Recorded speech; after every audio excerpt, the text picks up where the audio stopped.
Good morning, students. I hope you all are good at home and enjoy your online classes.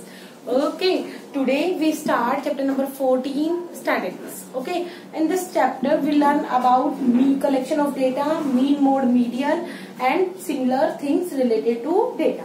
Okay, so first of all, what is the meaning of this? It is a branch of mathematics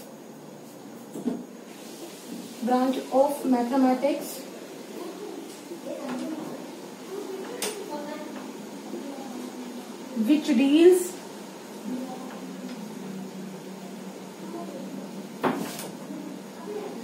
collection of data, representation,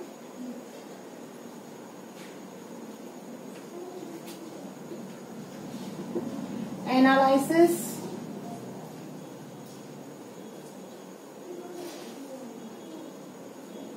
and interpretation. Okay, तो ये क्या है? ये एक mathematics की branch है जिसमें हम क्या क्या सीखते हैं?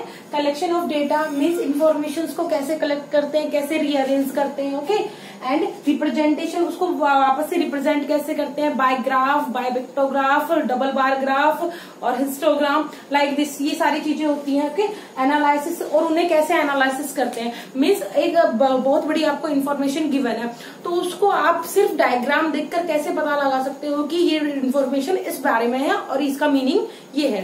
तो ठीक है, तो इसका ये होता है. ओके, तो ये होता है कलेक्शन ऑफ डेटा. जैसे आपने कोई भी कलेक्शन में करा, आपकी क्लास के स्टूडेंट्स है. ओके, आपकी क्लास 9th है और 9th क्लास में मैंने मैथ का टेस्ट लिया और आपके उन मार्क्स आए. ठीक है, उन मार्क्स को मैंने कलेक्ट कर लिया और मैंने एक लिस्ट प्रिपेयर करी. तो वो लिस्ट क्या है मेरी? वो लिस्ट है मेरी क्या है?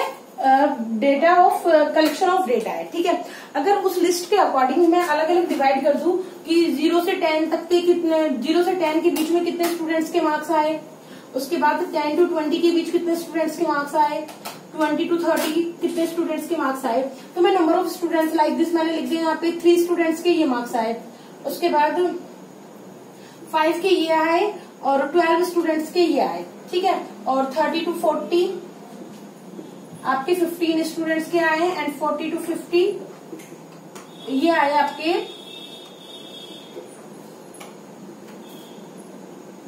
10 स्टूडेंट्स के. ओके, सो ये नंबर ऑफ स्टूडेंट्स हैं. अब मैं देखते ही पता लगा दूंगी कि यहाँ पे 10 to 20 के बीच में 3 स्टूडेंट्स हैं जिनके मार्क्स आए हैं. 0 to 10 में 3 है, 10 to 20 में 5 है. तो मैंने पहले तो क्या है, डेटा कलेक्ट किया कि कितने स्टूडेंट्स के कितने कितने मार्क्स आ गए.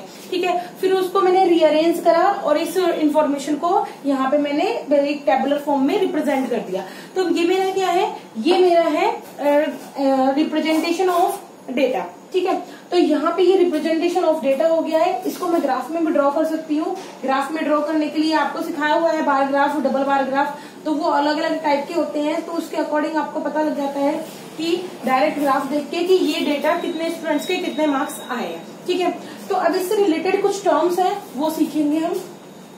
इन सबके जो नोट्स हैं वो मैं आपको पीडीएफ में प्रोवाइड करवा दूंगी. ठीक है, तो आपको अभी यहाँ बोर्ड से नोट करने की कोई नीड नहीं है.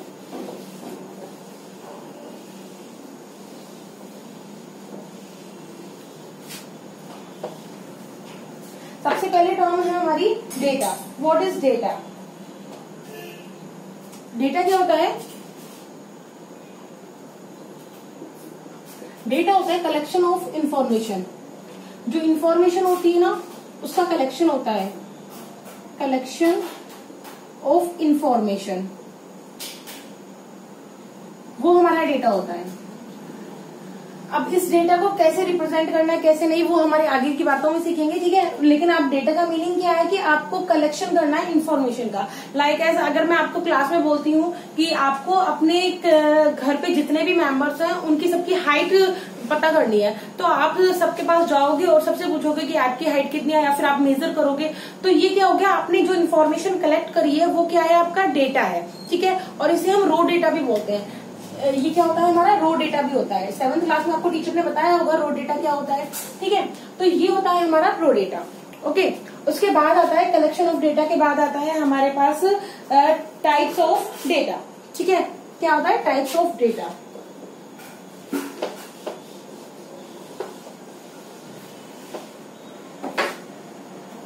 Types of data,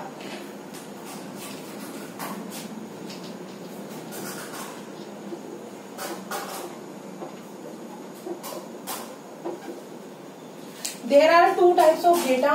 First is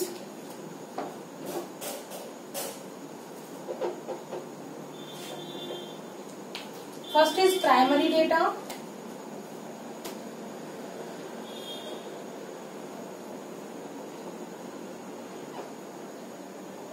and second is secondary data.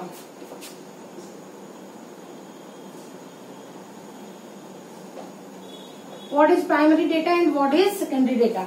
अब प्राइमरी डेटा जब इंफॉर्मेशन जिसके बारे में है डायरेक्ट हम उसी से पूछ रहे हैं जाकर, ठीक है, उसी से डेटा कलेक्ट कर रहे हैं, तो वो हमारा प्राइमरी डेटा है। लाइक अगर मैं क्लास में आपकी अटेंडेंस ले रही हूँ और मैं आप बोलती हूँ roll number 1 Ashish is present, तो आशीष खुद बोलेगा कि yes ma'am I am present. Okay, so ये मैंने डायरेक्ट आशीष से ली है इन्फॉर्मेशन। इसका मीनिंग क्या है कि आशीष मुझे खुद बता रहा है कि मैम मैं प्रेजेंट हूँ, तो मैंने डायरेक्ट उसी से कलेक्ट की है इन्फॉर्मेशन जिससे मुझे लेनी है। ठीक है, तो वो तो होता है हमारा प्राइमरी डेटा।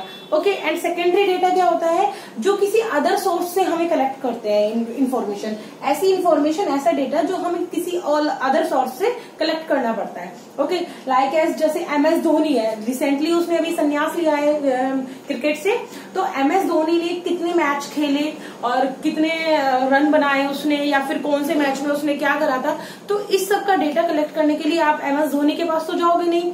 ठीक है, कि आप MS धोनी से पूछोगे कि सर आपने कितना रन बनाए, सर आपने इस मैच में कितने रन बनाए, इसमें आपने कैसे खेला, तो ये सारी इन्फॉर्मेशन आपको धोनी के पास जाके नहीं मिलेगी। आपको क्या करना पड़ेगा, अदर सोर्स यूज करने पड़ेगा। लाइक एज आप इंटरनेट यूज कर सकते हो, आप टीवी भी यूज कर सकते हो। ठीक है, टेलीविजन, अगर MS धोनी का कोई इंटरव्यू आ रहा है तो आप उससे कलेक्ट कर सकते हो डेटा। ठीक है, उसके अलावा आप न्यूज़पेपर से ले सकते हो डेटा। तो ये सारी चीजें होती है, हमें अदर सोर्स से मिल रही है। मीन्स हमें डेटा तो कलेक्ट MS धोनी का करना है, बट हमें MS धोनी से नहीं पूछनी इसकी बातें, हमें कहाँ से लेनी है, अदर सोर्स से। लाइक एस इंटरनेट, सबसे बड़ा आजकल जो है वो इंटरनेट चल रहा है। ठीक है, तो इंटरनेट पे सब कुछ अवेलेबल है, हम वहां से उसका डेटा कलेक्ट कर लेंगे। तो ये क्या होता है, सेकेंडरी डेटा होता है। इट मीन्स अगर इन्फॉर्मेशन जिसके बारे में है डायरेक्ट हम उससे ही जाके कलेक्ट कर रहे हैं इन्फॉर्मेशन, वो हमारा प्राइमरी डेटा होता है। और अगर इन्फॉर्मेशन जिसके बारे में है हम उससे कलेक्ट नहीं कर रहे हैं, किसी अदर सोर्स से कलेक्ट कर रहे हैं, तो वो हमारे किस में आता है, सेकेंडरी डेटा में आता है। ओके, तो आई होप आपको इसका मीनिंग समझ में आ गया होगा, primary data and secondary data. जो आपकी एक्सरसाइज 14.1 है वो इसी से रिलेटेड है। आपको सिर्फ डेफिनेशन और इनका मीनिंग समझना है कि what is the definition of primary data and what is the definition of secondary data.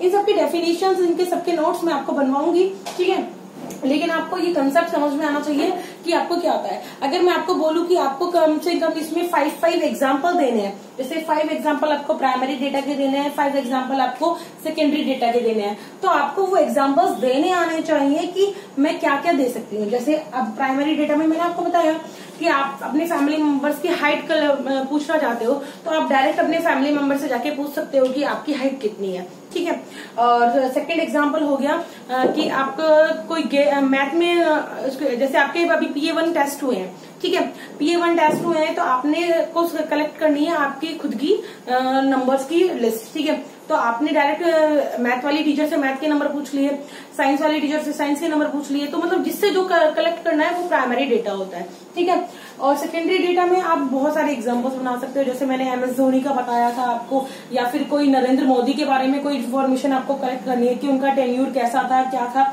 तो वो होते हैं हमारे सेकेंडरी डेटा।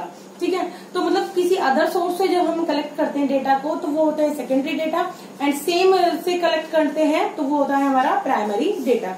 आई होप आपको ये कंसेप्ट समझ में आ गया होगा। ठीक है, सो नेक्स्ट वीडियो में हम इनके आगे की एक्सरसाइज के टॉपिक पढ़ेंगे। Okay, thank you.